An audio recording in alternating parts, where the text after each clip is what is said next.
Hello YouTube family, welcome to or welcome back to my channel. If this is your first time here, my name is Sharita and welcome. And in today's video, we are going to do a little mini declutter. I actually need to declutter way more fragrances than this, but these are just some that have not gotten wear in forever and I really am okay with letting them go. And others, they just are not going to be scents that I know I'm going to wear. So, you know, for whatever reason, they're leaving my collection. Some of these I may include in a giveaway I have coming up. Others I'm gonna go ahead and, you know, either sell on my MERCARI or, you know, give to my daughter. Some way to get more room going in my own storage system because I'm completely just out of room. It's crazy. So without further ado, let's go ahead and jump right into today's video. All right, this video is not going to be long because we don't have a ton of fragrances, and also the landscapers are here and they're about to be completely throwing, you know, a wrench in my recording sound. So the first one I want to get into is going to be the most current Miss Dior parfum. This is the parfum. So this is the latest Dior rendition, and this one is from the nose of MFK if I'm not mistaken. And I just like this, but as you can see, baby, this bottle is on full and I feel like I've probably had this for a year. Yeah, I've probably had this for a full year and it is really nice. The patchouli really does come out a lot more in this fragrance because when I first got it, it was a brand new release, but I still have a full unopened backup bottle of my favorite Miss Dior, which is Miss Dior 2017. I have just a couple sprays left in, I think, the original bottle, and I have a full backup. So I really don't need this one because I absolutely love the scent of 2017, and it's just a much sweeter, more robust wearing version of Miss Dior. And I just find that I'm probably never going to reach for this when I still have the other fragrance around. So for that reason, I'm going to go ahead and let this one go. I do love these bottles though, but there's just not going to be enough reason to hold on to it. All right. So the next one I want to get rid of is going to be one that honestly has not received many full wears since I added Valaya into my collection. It's going to be from the same nose, but a different house. This is ex Nihilo's Fleur Narcotique. I love the way this smells, but for some reason, I just prefer Valaya a little bit more. They've got the added Akigala wood. It's a much better performing fragrance, even though for this one, I feel like it's about moderate. So about 4 hours, I can definitely get, you know, that type of wear out of this, which is going to be perfect for, you know, spring and summer. But Valaya is also perfect for spring and summer. I think you do have to maybe go a little lighter on the trigger if you don't want a really loud scent, but Valaya is just going to be more versatile. And I've already purchased Valaya Exclusive, so I don't know how that one smells because it's on the way to me, but I just find that between Valaya, you know, the flanker we have coming, and this is just going to be too many of the same scent profiles. Now, the thing about this one, I bought this as a partial and I'm really upset because soon after I got it, the atomizer still sprays, but it's kind of like not a steady stream. It comes out in like these really, I don't know, heavy spurts. And so for that reason, I don't know if I'm going to want to sell this. I mean, I'll weigh my options. If I do decide to sell it on my MERCARI, I'm definitely going to, you know, make sure that's very clear in the description, or I might give it to my sister, one or the other. But I just find that this juice is still so very beautiful and I hate to just see it sitting there and not being worn. Oh my God. I put on a little bit of this strawberry Santa Barbara and then I just put this on and guess what? They go beautifully together. Oh my God. Now I'm having second thoughts, but no, we're gonna let her go. So I love Orange Blossom and I have so many in my collection that honestly, even though I really love Safonat, I have, you know, really enjoyed my time with this fragrance. I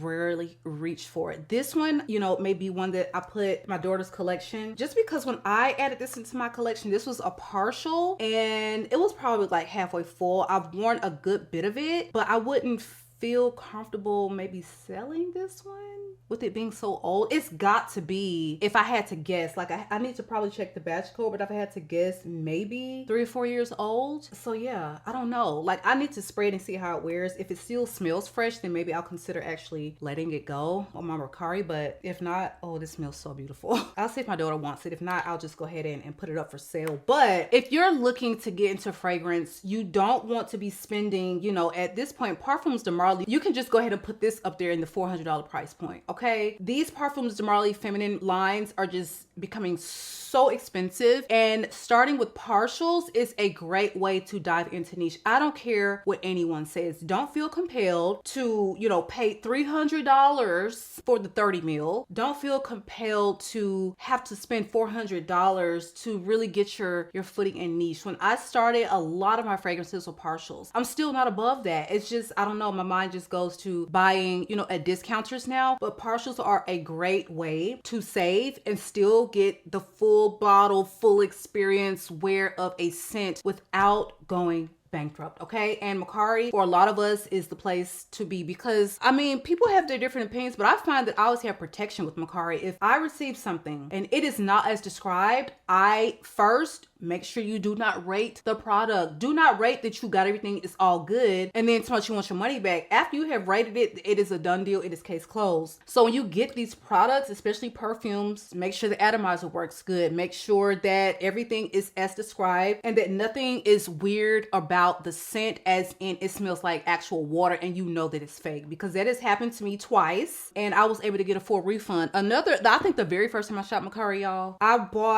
I thought I was buying like this size Miss Dior, because at the price point, it should have been like a partial of this size. However, it was like a mini, like a dabber mini for $100 returned, okay? And each 3 times, it was 3 times that things did not work out for me, I was able to get my money back with no issue, okay? So the next thing we're gonna let go is going to be, I don't know which one is this. This is Goddess, Alien Goddess. This is just, I love white florals, but this is just not my type of white floral. I don't know if this is the Intense. I don't think it is.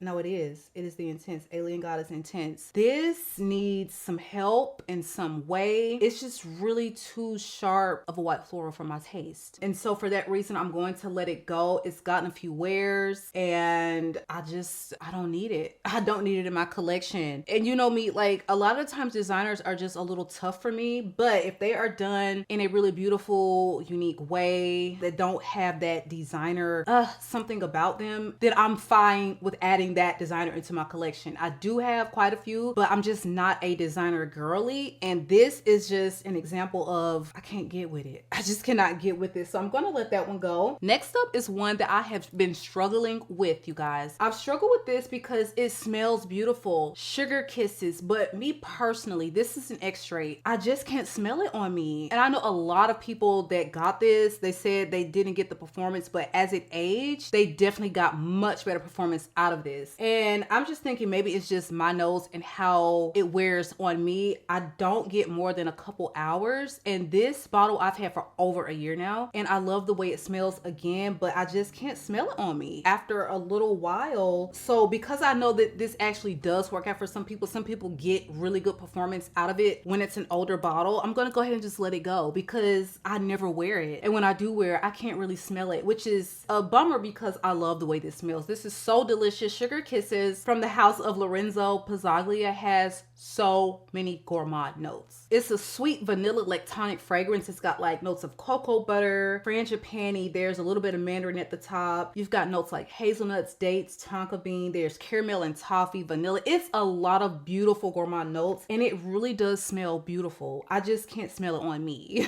So I'm gonna go ahead and let this one go. So if you're a gourmand girly, or if you've sampled it, tried it, you're not willing to pay full price, then okay, she's gonna be available. All right, so this next one is one that is just not my scent profile. I do see that Estrella de la Manana has really been making its round on YouTube, but this is just not me. Like, this does not smell bad at all. Like, I can see someone who really loves a Middle Eastern smell with deep, dark, rich, delicious notes, and they're looking for a lactonic with like a leathery, oudy vibe to it, then I think that you would absolutely love this. But this is something that I can see maybe a guy wearing and smelling absolutely sexy in, or, you know, a feminine fragrance wearer that just enjoys deep, dark, sexy. And I'm not saying I don't enjoy that, but I don't pull for that kind of stuff much. And I am absolutely not going to get many wears out of this one. So this is supposed to be a gourmand scent. Even though they don't mention oud, the birch, maybe the way the birch is done, this smells like it has oud in it, 100%. And I almost pick up on something almost leathery, but definitely something oudy. It only lists birch, cacao, benzoin, vanilla, but this is so much more complex. It's rich, deep, smoky, sweet, a little chocolatey, but yeah, just a little masculine for my taste. All right, so we're going to go ahead and let this one go. But if the way I described it to you sounds like something that would definitely be your vibe, then I think you would probably enjoy this one, because a lot of people do seem to really be loving this one. Again, this one is Estrella de la Manana, and this is from Un Nuit Nomade. So next up is one I still have the original box for and all the good things, but this is going to be from the house of Gallagher Fragrances, and this is Caramel. And this is a gourmand, but as you know, this house really always will put a very unique spin on their gourmands. So with this one, the patchouli was doing a little bit too much for my own personal liking. I know they love putting a really earthy, prominent patchouli in a lot of their fragrances, and sometimes it works out for me with Gallagher, but sometimes, or this is pearlescent technically, but sometimes it doesn't work out. And I find that this is a really rich, delicious, oh my God, it smells good, but it's just like this patchouli is just a little bit too much for me. But if you love patchouli and you want a gourmand that has a robust patchouli, I think you would love this, because when I tell you, if this didn't have the patchouli in it, I will be eating this alive. You really get caramel, you really get creme brulee, you really get beautiful woody incense gourmand in the most rich, delicious, lactonic, creamy way. That is what it's giving. But baby, the patchouli, you know what, I really am smelling this and I'm like, are you gonna regret giving this away? I really want to try this on my skin one more time before I make, I guess, the ultimate decision. So let's see, let's make the decision here and now, honey. This smells so good. I'm not even gonna lie. Oh my gosh. Now I'm on the fence. It's almost like this patchouli wears in a way that is not super dirty, but almost like a chocolatey minty. That is the vibe it is giving. Even if I kept this, because I do think it smells good, I'm probably going to wear this like twice a year. So because of that reason, I don't want this beautiful, delicious gourmand to go to waste. I'm gonna go ahead and let this one go. Definitely a lot more feminine wearing than this one here, but if you love the Gallagher DNA, you don't mind a minty chocolatey patchouli, and you want a really rich decadent gourmand featuring creme brulee and caramel, then this is one you will probably really thoroughly enjoy. Okay, so next up is going to be one that smells phenomenal, but I think that this is just not me in a bottle. And I like, literally when I smell this, I'm already envisioning a fragrance where like a lolly would love the way this smells. This is La Favorite. This is from Rose Rose. Girl, if you're watching this, if you want it, I will gift it to you. Just let me know. But this one is one I just know that people who love really oudy, woody, but clean oud wearing fragrances with a little sweetness would enjoy this. Like, I know that she would enjoy this scent. So if you follow her content, you know like her fragrance vibe, then if that seems to be your vibe, then this one I'm going to go ahead and let go, because it is a really gorgeous scent. But this one is just not quite like, for me, if I was going to go for this type or realm of a scent, it's going to be Vangia 21 from the house of Merchant of Venice. That one is just more vanilla, it's more sweet, it doesn't have the patchouli, you know, as prominent, and that one is just so addictive and intoxicating to me. But they bear some similarities where I definitely do not need both, and I will always go for the Merchant of Venice version of something like this every time. So this one has notes of patchouli, pink pepper, oud, and saffron. And even though that's all they're naming, there is something that has a softness. Even though it is very oudy, there is a softness. It's very refined, and there's also a sweetness to it. Even though it is very woody, complex, there is something a little balsamic, resonance, and sweetness in the base of this that just, again, makes this one a little intoxicating. But I'm telling you, that doggone Merchant of Venice, that Vanilla 21 is, you know, like nosegasm is when I smell that one. Not so much this one because it's just not my particular fragrance taste, okay? So this one again is La Favorites by Rouge Rouge. All right, you guys, so those are the 8 fragrances that I am letting go. I really need to do a massive declutter. A lot of Middle Eastern fragrances that haven't worked out for me that I haven't really talked about. Just a lot of more, I will say, masculine leaning fragrances or fragrances that are just not getting wears after like a year and a half. They gotta go. But these are the ones I want to start with, just because as I did a quick scan, these are the ones I'm like, okay, I can let you go, I can let you go, I can let you go. So here we are with a little mini declutter. So yeah, you guys, give me a line below and let me know fragrances that you think smell great, but they're just kind of taking up space in your collection that you're thinking about, you know, letting go there on the shopping blog. So it's always good to make room for more, you know, that you love right now. I feel like I'm kind of switching gears and I'm starting to purchase for spring and summer. So we absolutely need to clear out some shelf space. And so that's what we're doing today. It has been real, you all. Make sure that you are subscribed to the channel. I'm on the road to 50K. Give me a big thumbs up and support your girl. It has been real, and I will catch you guys on the next one.